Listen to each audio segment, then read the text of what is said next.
Before we kick off the show, if you're a fan of History Hack, please do what you can to support the show. We completely get that not everyone is able or willing to dig into their pockets. Times are hard, but by dropping a like, subscribing on Twitter and YouTube, and importantly, leaving a review wherever you get your podcasts, you can help the programme grow and reach more people.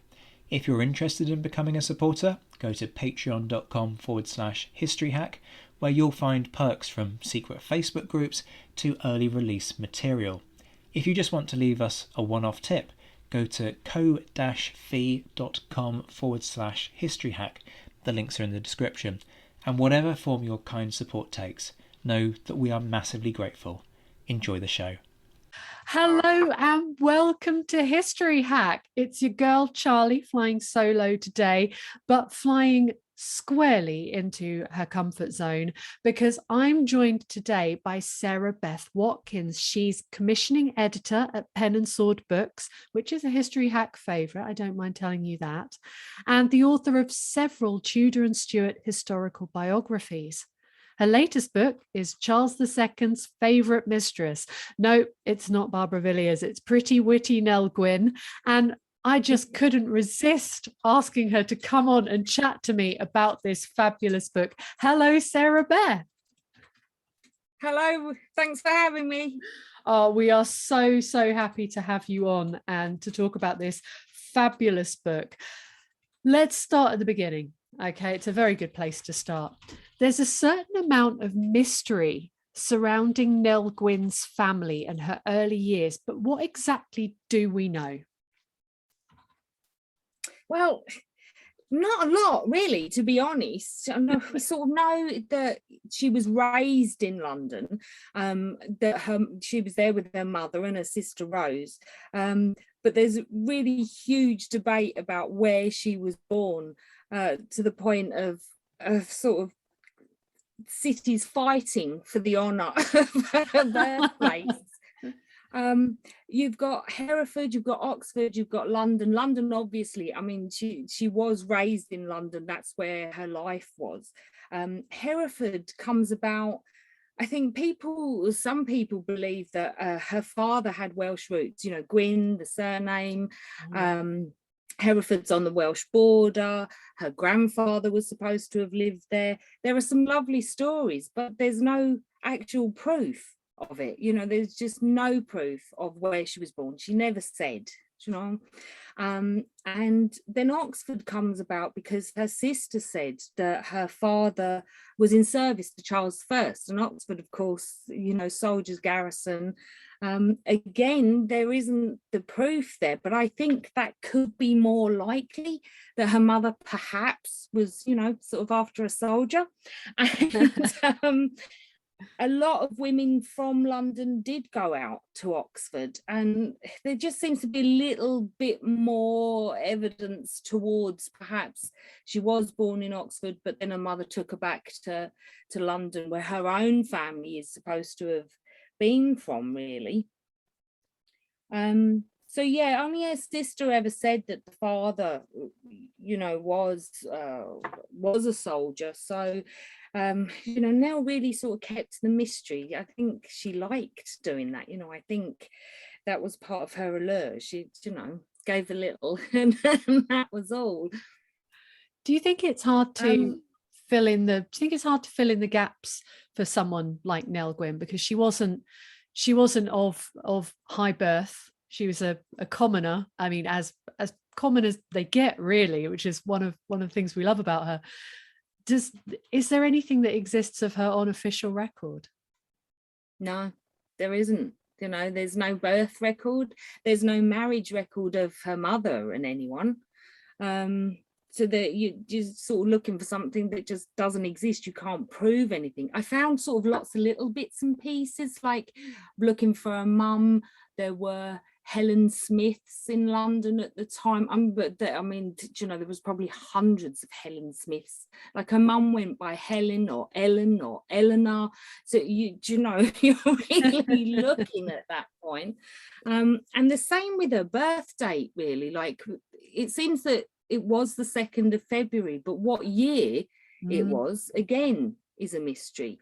And we have a birth chart that is supposed to have been put together by Ashmole that said her birth date was in 1650, but the document itself is not right. It doesn't have a birthplace, because then we'd know.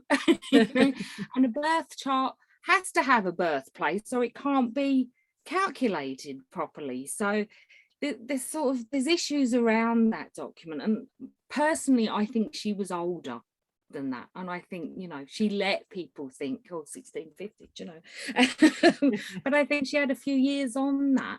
And there's particularly, like, she had one of her early loves was a man called Robert Duncan, and it all works out that she would have been living with him when she was 12 or 13. Ooh. Which isn't improbable, yeah, but I think is a bit too young. So I would have thought that she was a bit older, actually, and that she was probably born in around 1642, I think. Would she be the first actress to lie about her age? Would she be the last actress to lie about her age? So Nell becomes the best known of Charles II's mistresses, but she was far from his only one.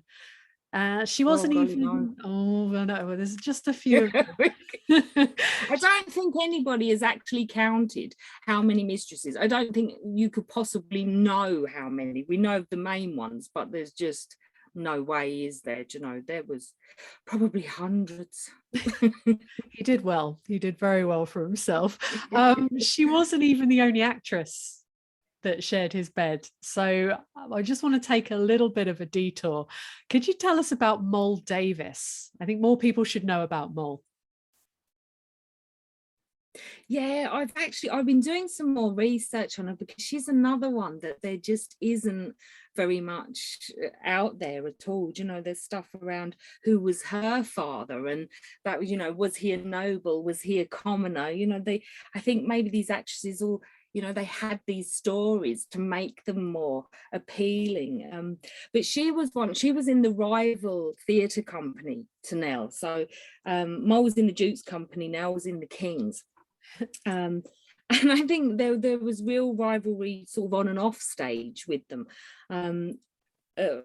I think at one point they both had the trip up the back stairs to Charles's apartments, but Nell was pushing for money at the time, which wasn't happening, and Moll became more favoured then.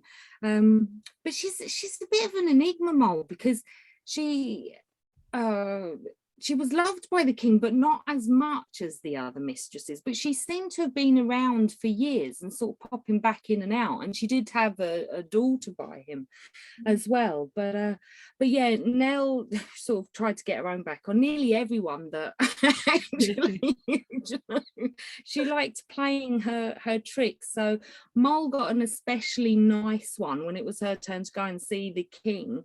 And Nell got some sweetmeats and had them dosed with a strong laxative, so that Moll would have a really interesting evening with the king. I think this is one of the things that we love about Nell, is she's got a real naughty side. I wonder with Moll if she sort of became more like she wanted to be a lady, a great lady, whereas he'd fallen for her for being an actress. And I think that she sort of gave herself airs and graces, which maybe turned him off a little bit, because he got plenty of ladies. He wanted fun, he wanted actresses. So Nell's a comedy queen, both on and off stage, clearly. Do you think you could make us laugh today with some of Nell's witticisms? Well, I suppose maybe I even, there was a tweet lately, somebody tweeted me and said, I hope you've included this quote in your book. The most famous one really is she was in her coach and it was mistaken for Louise's, the French mistress, the later mistress of Charles II. And when the coach was stopped, she shouted out and said, "Pray, good people, be civil. I am the Protestant whore," rather than being the Catholic one. So I think that's one that is, you know, absolutely, you know, that was Nell. But one of my favourite stories, though, it's to do with Louise, and we'll come on to her. But Louise was a very, I don't know, I thought strange. I can't quite work her out, and maybe Nell was like that as well.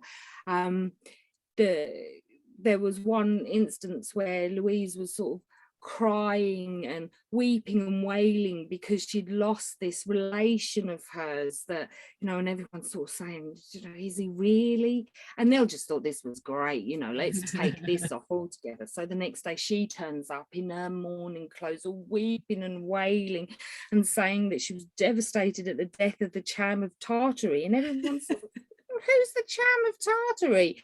And she's saying, well, you know, if that other relation was Louise's, well, this one's definitely mine. Completely made up person, you know. But apparently this was a bit of a thing that Louise liked to do, that, you know, if there was someone, she could make a fuss about something, that's what she'd do. You know? And there was another time where I think the King of Sweden died, and Louise, again, the mourning clothes, the weeping and wailing, oh my gosh, you know. And Nell said, well, look, come on, let's just divide the world up. You can have all the kings of the north and I'll have those of the south. So I think Nell just couldn't put up with falseness. She just didn't like, you know, when there was someone, it just not real. I think Nell liked genuine people, you know, and just couldn't bear Louise and all her, you know, for all Nell being an actress, so that Louise was just putting on way too much, you know. And there's another little story actually that I like. They were both held up by highwaymen at different times, but their reactions sort of really tell you, like Louise and Nell. And Louise kind of, you know, she's stopped and held up, and she says, well, you know, don't you know who I am? And the highwayman sort of says, yeah, well, you're the greatest whore in the kingdom. But when Nell is held up, she just gives the highwayman the money. And when the highwayman says to her, do you know, can I have something just for myself? You know, he had to take his spoils back to his people. She gave him a kiss. I think that's the kind of girl she was. You know, she was genuine, she was real, and she liked other people to be too. Fantastic. Yeah, we do need, let's talk more about Louise. We've gone into her. She is fantastic. Every great comedian needs their straight man. It doesn't work otherwise. In this case, we've got the straight woman that Nell's playing off. So who is Louise de Keroualle, and how does she fit into Charles's romantic schedule? It must have been a complicated schedule he's got going. I think it's sort of strange in a way. She first came over with Charles's sister was Henriette Anne, and she married the Duke of Orleans in France, and she was involved in working on the alliance between England and France. And I won't get into the politics of it, but it was the secret Treaty of Dover. So when she came over to work on this with her brother, Minette was a nickname. Louise came over in her entourage of ladies. So sort of Charles saw her then and thought, she, you know, oh, she looks a bit all right. But she went back with his sister. Then when Minette died, and there was, you know, there were sort of issues around she might have been poisoned, and it could have broken the French alliance. But when that was over, Buckingham, the Duke of Buckingham, sort of thought, oh, well, she'd be good to bring over. And Louise came to England. And I think the king bonded with her really over his sister. I think, you know, Louise could tell him stories of Minette and her life in France. And because reading things about her, I can't see why in any other way he would have been attracted to her. She really doesn't seem to have been that nice a person. So I never met her. I don't know. But Nell definitely took a dislike to her straight away. And I think, like, Nell was loved by the people. Louise really wasn't. She was French, she was Catholic, so she was everything they didn't like. But I think Nell she rubbed Nell up the wrong way altogether. I think, she put on airs and graces. She wanted everything. She wanted the finest things. And Charles gave them to her. And I think that, Nell, had her own stuff as well. But I don't think she was impressed with Louise at all. From what I've read about Louise, she seems to be, or she's alleged to be, one of those women who, when they don't get their own way, cries and pouts like a child. And the king famously hated to see women cry. It was just something you could get your way with the king with a few pretty tears, well placed. And I think Nell was completely the opposite type of woman. She was not the type to cry to get her way, and I don't think she liked that Louise was that kind of gal. Yeah, definitely not. I think she felt she was really false as well. Like she called her the weeping willow. So obviously this was one of Louise's tricks that, she played all the time. I think also the way Louise was around the Queen, Catherine of Braganza, I don't think Nell liked that either. She could sort of see Louise pushing to be more than she was, where Nell was quite realistic about her position, but Louise always wanted more. Yeah, I mean, well, Louise had position at court, which Nell could never have. There was no question, no matter how much the king loved Nell, he might have been more in love with her than he'd ever been with any other woman in the world. She still could not have apartments and position at court because she had no birth. Because of who she was, yeah. Whereas Louise was in the Queen's household, as Barbara had been before, and that was not something that was possible for her. It was a very class-oriented system there. Definitely, yeah. So you've touched on another of my favorites. You may have guessed that I like all the naughty people at the court of Charles II. I like all the people that everybody says they don't like, because I think they're more interesting. So you mentioned the Duke of Buckingham, who went over to pick up Nell. Louise, I'm getting confused between the two of them. You'd think I'd know them by now. Yeah. So he went to pick up Louise from France and forgot to bring her home. He left her stranded. Yeah. That says it all, doesn't it? And that's just through being rubbish. She had to be rescued.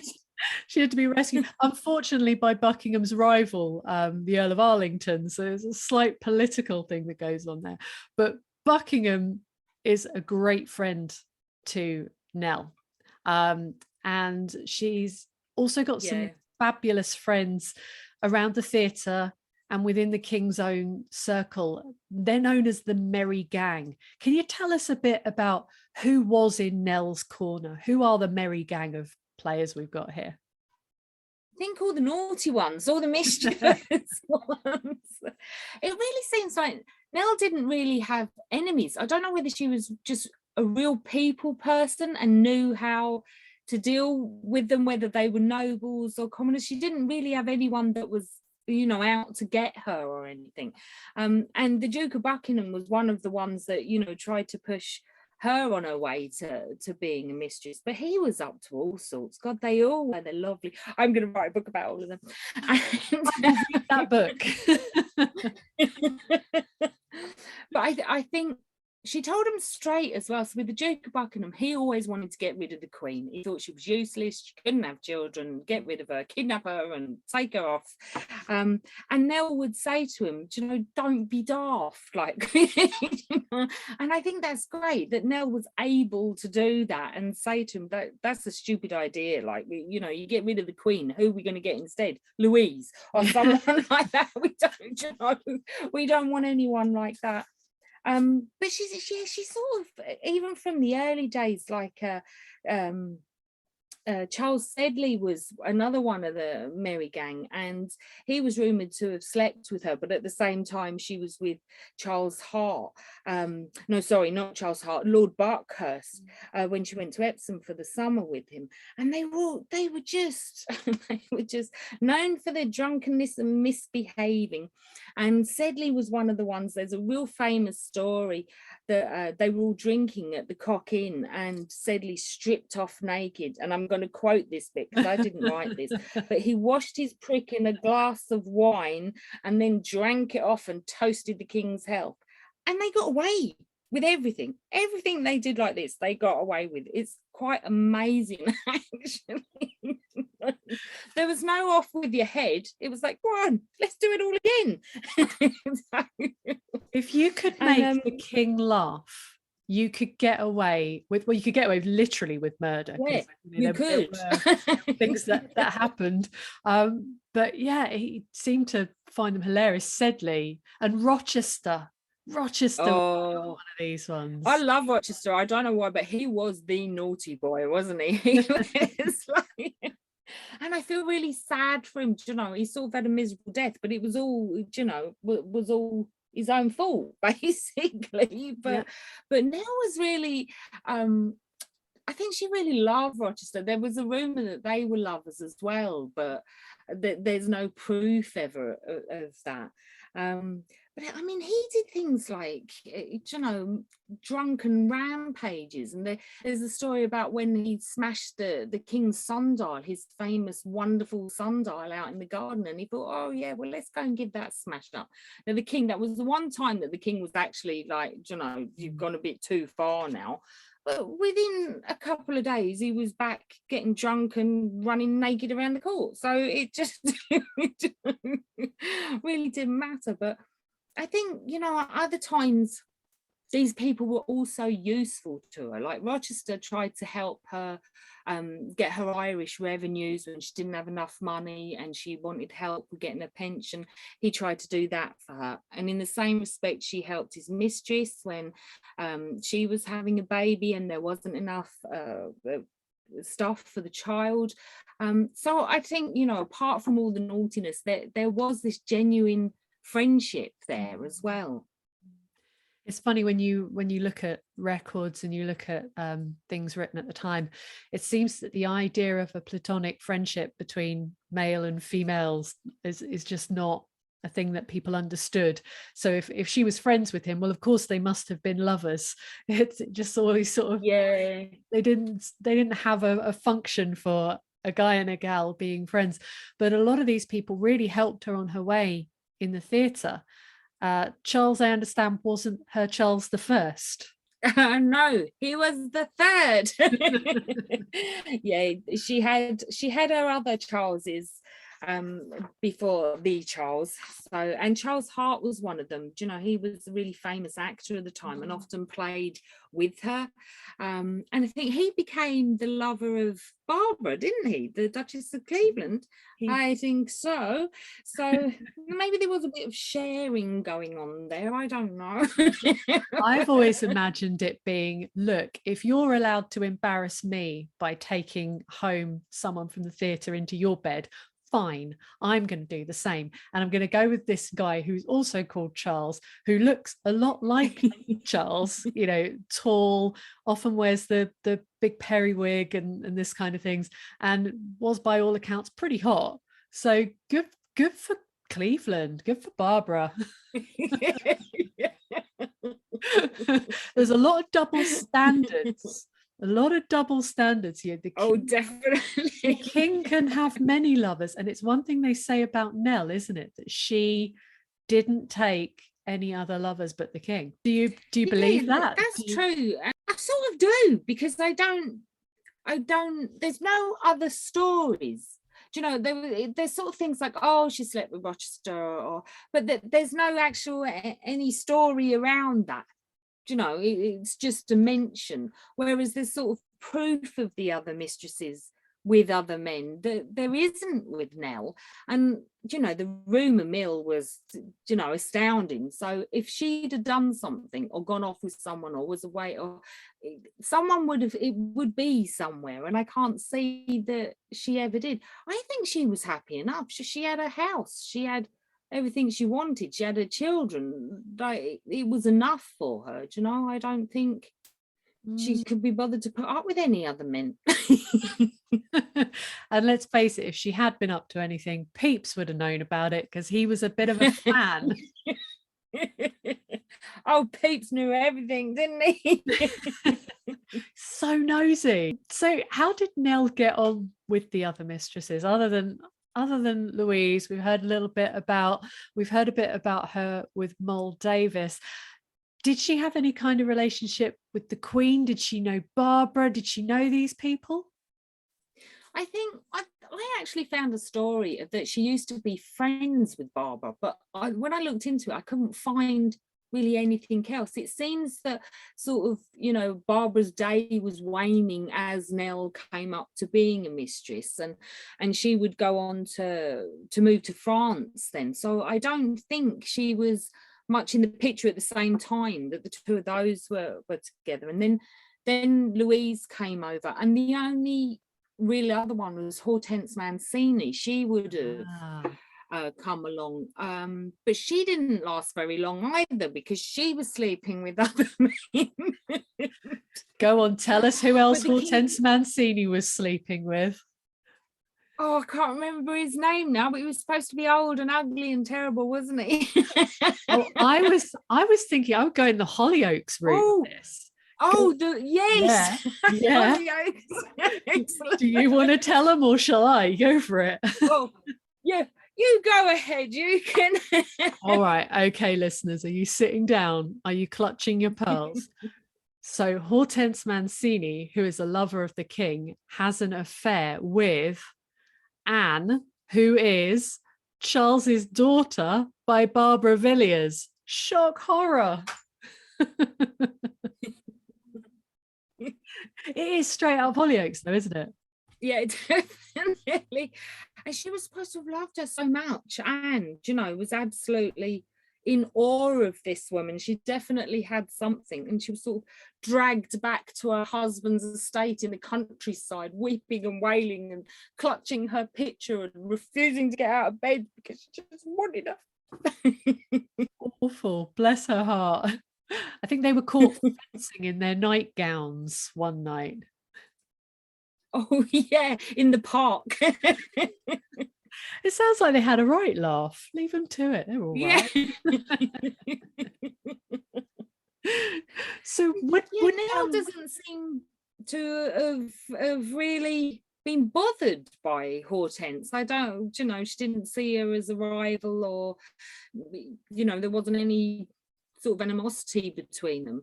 But what Nell did do, I love her. She dressed up in mourning clothes again, and she said that she was mourning for the death of all Louise's hopes and dreams. So I think she just used any opportunity to send Louise up that she found. She really did. Oh my God. She's that friend of yours who you can't take yourself seriously around, because they're going to rip you to shreds. Yeah. And you can't take them anywhere. Definitely.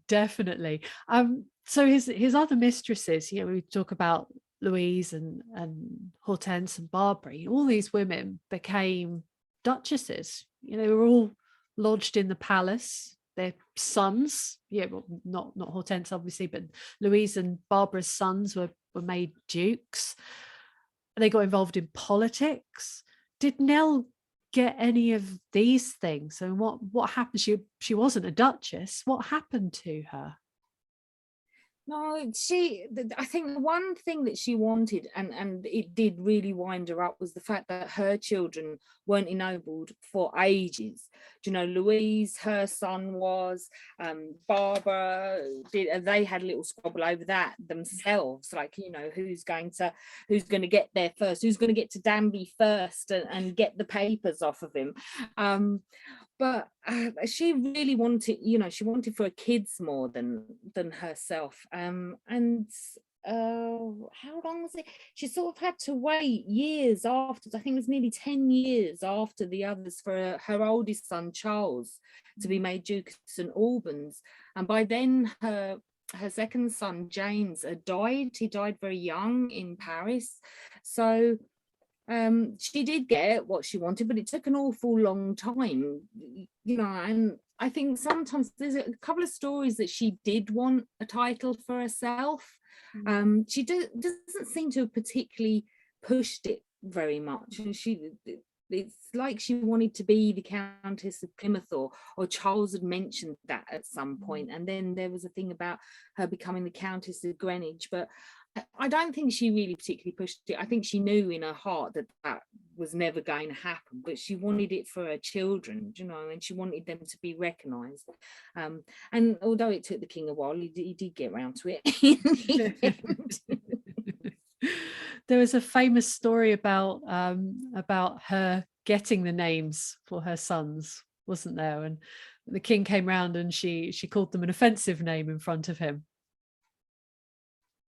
Oh yeah, and there's a couple around that saying that she called her son a bastard because she had no other title to call him by. So then the king sort of shouted out, the Earl of Burford or something to give him some kind of title. But yeah, you can imagine Nell doing something like that, you know.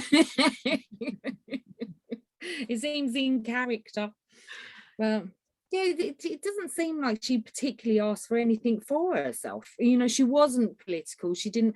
I think there were meetings at her house, and she might have just, been hostess, but she didn't get involved in that side of things. And maybe that's one of the reasons why Charles was with her so long and loved her so much, because she just didn't. She was there for the day to day. She didn't get involved in the politics or anything else.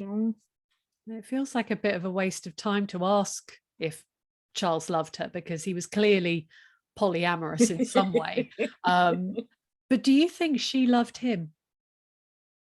I do, actually. I think, I don't know, it's hard to tell, isn't it? But she seems to have been, just genuinely wanting to be with him. And she didn't put on airs and graces, and she wasn't graspy. She didn't look for money all the time. She was happy with what she had. And, she was always with him when he was at Newmarket or Epsom for the races, and when went to Windsor, going away for the weekend. It seems like she was that side of things for him, the weekend away, getting away from the court. When the king wanted to be something other than a king, she was there with him. So I do think she really cared for him.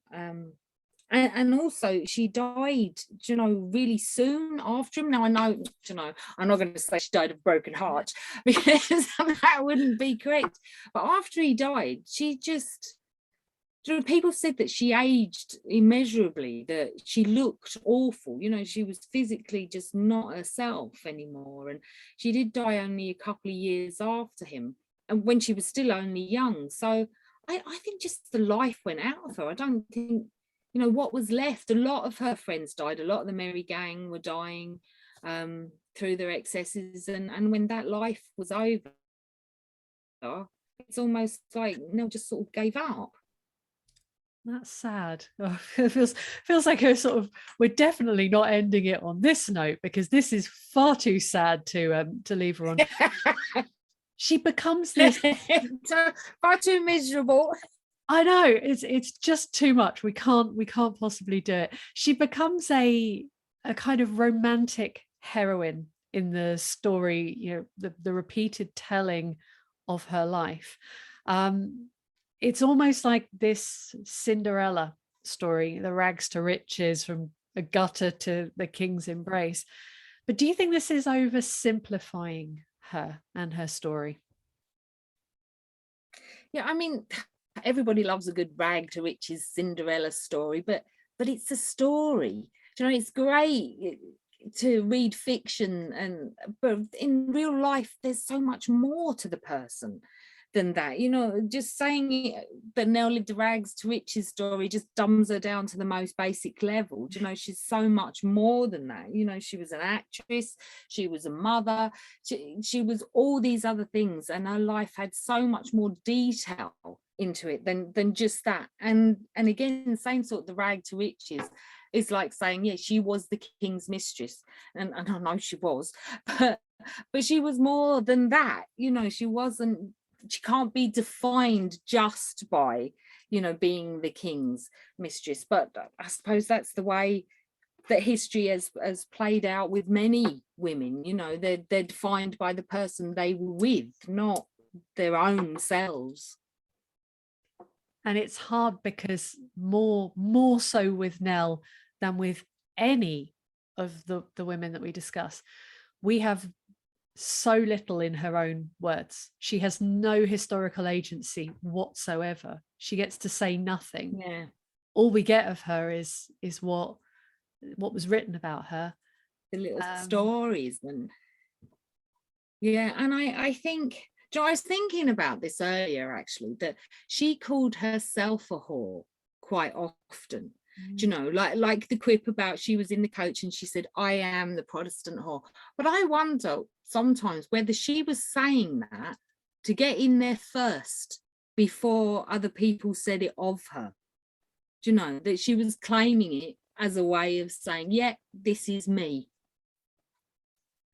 I think that's wonderful. It's such a powerful thing, is to reclaim what people say about you and will use as an insult. And maybe that's one of the reasons that she is so loved today. But I wonder if it's a bit problematic in the 21st century to have this kind of tart with a heart almost vibe about her. I sometimes find the way that people talk about her makes me cringe, because I just think, well, no, there must have been more. There must have been more to her.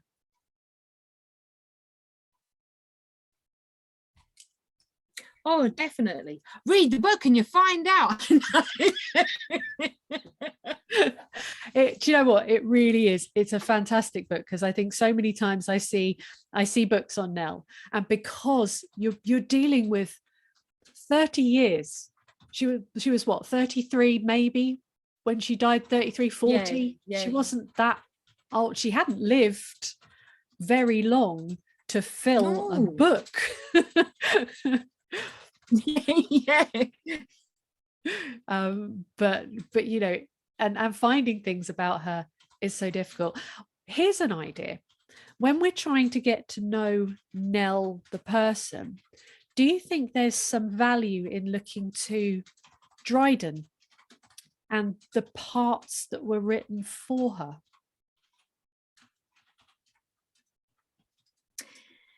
Yeah, possibly. I mean, he knew they were very close, and he knew her well, and he did specifically write some roles just for her. I'd have to get studying theatre and plays to be able to answer that one. I think, yeah, maybe, you know, well, he definitely brought out the comic side in her. As for the loves and things, yeah, I don't know. See, then again, would you be reading too much into it? It's a difficult one. She's an enigma, isn't she? Yeah. And I think she would love that. She just loved that. The people are still talking about her all these years afterwards. Oh, she my still goodness. retains her mystery. And all the Nell Gwyn houses and Nell Gwyn taverns and everywhere. And the marmalade. I think she would love that. There's a pot of marmalade named after you. And she is still the most beloved of all his mistresses. When they make little Charles II's to hang on your Christmas tree, they don't make his wife to hang next to him. They don't make any of his other mistresses. It's always a little Nell Gwyn to hang next to him. Yeah. So she won. She did. Oh my goodness. Listen, we could just giggle about Nell all day. She was hilarious. She was wonderful. She was misunderstood. Guys, you need to pick up a copy of Charles II's Favourite Mistress, Pretty Witty Nell Gwyn, by our guest Sarah-Beth Watkins. We'll put a link so that you can buy it from us. But thank you, Sarah-Beth, for coming to talk to us today. Thank you for having me.